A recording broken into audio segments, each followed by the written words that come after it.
وترزق من تشاء بغير حساب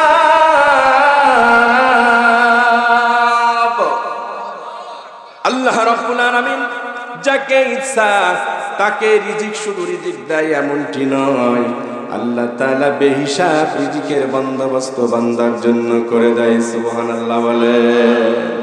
আল্লাহ রাব্বুল আলামিন বলেন ওয়ামা মিন দাব্বাতিন ফিল আরদি ইল্লা আলাল্লাহি রিজকুহা।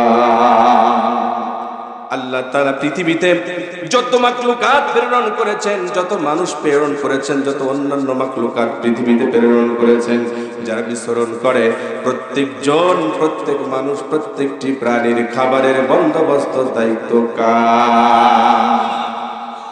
আমার ভাইরা, এই আয়াত নিয়ে একটা ছোট্ট কথা মনে পড়ে গেল। ইয়ামান থেকে 300 জনের একজন কাফেলা মদিনাতুল মুনাওয়ারায় নবীর কাছে চলে আসলেন। দেখব মুহাম্মদ কেমন, আব্দুল্লাহর বেটা কেমন। তারা দেখে ইসলাম গ্রহণ করে ফেলল। সুবহানাল্লাহ বলে। 300 জন নারী ছিল, এরপরে পুরুষ ছিল, বৃদ্ধ ছিল, ছোট্ট ছোট্ট শিশুরা ছিল। 300 জন কাফেলা সবাই মুসলমান হয়ে গেল। আল্লাহ নবী বললেন, ইয়ামানবাসী শোনো, তোমরা আবার কবে আসবা না আসবা না তার তো কোনো ঠিক নাই। যেহেতু তোমরা এসেছো, তোমরা তো ইসলাম মেনে চলার ওয়াদা করেছো, তাহলে ইসলাম শিখার জন্য তোমরা কিছুদিন এখানে থেকে যাও। তোমাদের শিক্ষা দেওয়ার জন্য সাহাবায়ে কেরামদেরকে আমি নিযুক্ত করে দেব। আল্লাহর নবী মসজিদ নববী থেকে 8 কিলোমিটার দূরে একটা জায়গায় তাঁবু বানায়া দেয়া হলো। সেই জায়গায় তাঁবু বানায়া তারা কিছু লোক ইয়ামানকে পাঠিয়ে দিল, যাও তোমরা কিছু খাবার নিয়ে আসো আমাদের জন্য। এরপরে তিনারা ওখানে থাকতে লাগলেন, আর খাবার খাইতে লাগলেন, আর ইসলাম গ্রহণ করতে লাগলেন, ইসলাম শিক্ষা গ্রহণ করতে লাগলেন। একদিনের অবস্থা এমন হলো যে তাদের সকাল বেলার খাবার আছে, আর রাত্রের খাবার তাদের দেশ থেকে পৌঁছে যাবার সম্ভাবনা আছে, কিন্তু দুপুরের খাবার তাদের কাছে নাই। তাহলে সকালের খাবার আছে, রাত্রের খাবার পৌঁছে যাওয়ার সম্ভাবনা আছে, দুপুরের খাবার নাই। চিন্তা করলো কি করা যায়। ওরা এক জায়গায় গোল মিটিং বসলো, যারা দায়িত্বে ছিলেন। কি তারা বলতেছে কি করব? কয় আল্লাহর পয়গম্বরের কাছে যাও। আল্লাহর নবী তো বলেছে যদি কোনো সমস্যা হয় তাহলে তোমরা আমাকে বলবা, তোমাদের সমস্যার সমাধান করব আমি। এরা যুক্তি করলো তাহলে একজনকে পাঠায় দেয়া যাক আল্লাহর নবীর দরবারে। আব্দুল্লাহ আশআরী রাদিয়াল্লাহু তাআলা আনহু নামক একজন সাহাবীকে বলল, যাও তুমি বলো সকালের খাবার আছে, দুপুরের খাবার আমাদের কাছে নাই, রাত্রের খাবার চলে আসবে। আমাদের মধ্যে অনেক অসুস্থ মানুষ আছে, ছোট্ট ছোট্ট শিশু, বৃদ্ধ আছে, একবেলা না খাইলে সমস্যা হতে পারে। নবীকে একটু খবরটা দিয়ে দাও। নবীকে খবর দেওয়ার জন্য আব্দুল্লাহ আশআরী চলে গেলেন। আল্লাহ নবী ওই সময় মসজিদে নববীর ভিতরে সাহাবায়ে কেরামদেরকে নিয়ে ওয়াজ করতেছিলেন। আর ঘটনাক্রমে আব্দুল্লাহ আশআরী মসজিদে নববীর সামনে যখন দাঁড়িয়েছেন, তখন আল্লাহর নবীর মুখ থেকে শুনতে পেলেন, ওয়ামা মিন দাব্বাতিন ফিল আরদি ইল্লা আলাল্লাহি রিজকুহা।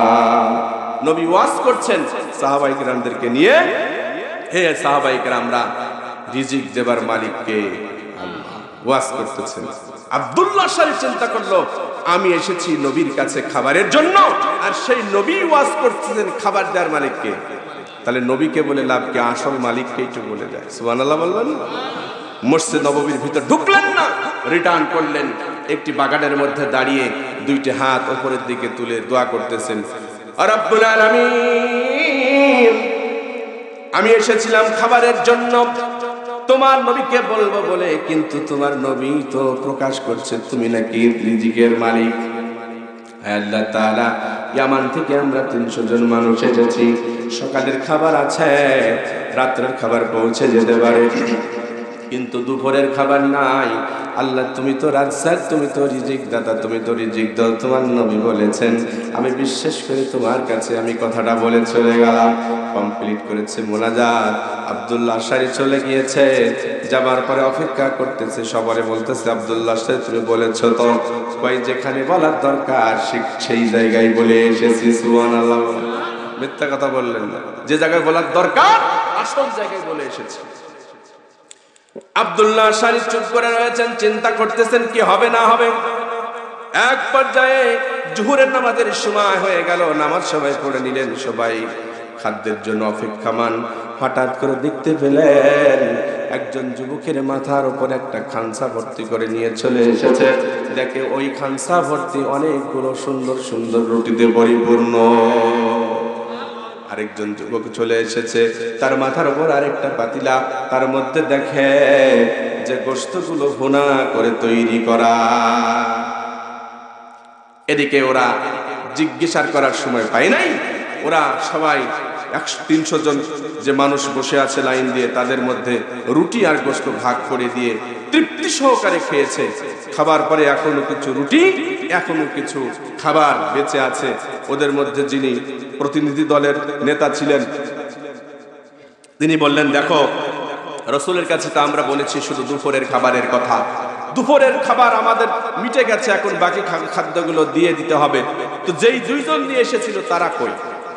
খুঁজতে খুঁজতে দেখে তারা আনলো। দুইজন যুবককে বলল, তোমরা রাসূলের দরবারে দিয়ে আসো। ওরা দুইজন মাথার মধ্যে নিয়া পাতিল নিয়ে নবীজির দরবারে হাজির। কি হলো? ইয়া রাসূলুল্লাহ, আপনি দুপুরবেলা আমাদের জন্য যে খাবার পাঠিয়েছিলেন, সেই খাবার আমরা তৃপ্তি সহকারে খেয়েছি, এমন খাবার জিন্দেগিতে খাই নাই, আর এইগুলো বেঁচে আছে, আমাদের চাইতে অভাবী যারা তাদেরকে বিলিদন করে দেয়। নবীজি হতভাগ হয়ে গেছে, তোমরা কি বলছো? আমি তো তোমাদেরকে কোনো খাবার পাঠাই নাই। সুবহানাল্লাহ বলবেন। সাহাবীরা বলে, ইয়া রাসূলুল্লাহ, ইয়া হাবিবাল্লাহ, আপনার কাছে না সকালবেলা আব্দুল্লাহ আশআরীকে পাঠানো হয়েছিল খাবারের জন্য? নবীজি আমার বলেন, কই আব্দুল্লাহ আশআরী তো আমাকে কিছু বলে নাই।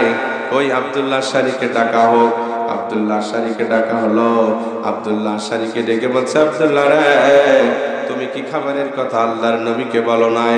পুরো হিস্টোরি আব্দুল্লাহ আশআরী শোনায় দিলেন। ওগো নবী, আপনার কাছে আমি আসতেছিলাম, কিন্তু আপনি যখন মূল মালিক আল্লাহর রিজিকের কথা বললেন, আমি ওই বাগানের ভিতরে যে আল্লাহর কাছে দুহাত তুলে চলে গিয়েছিলাম।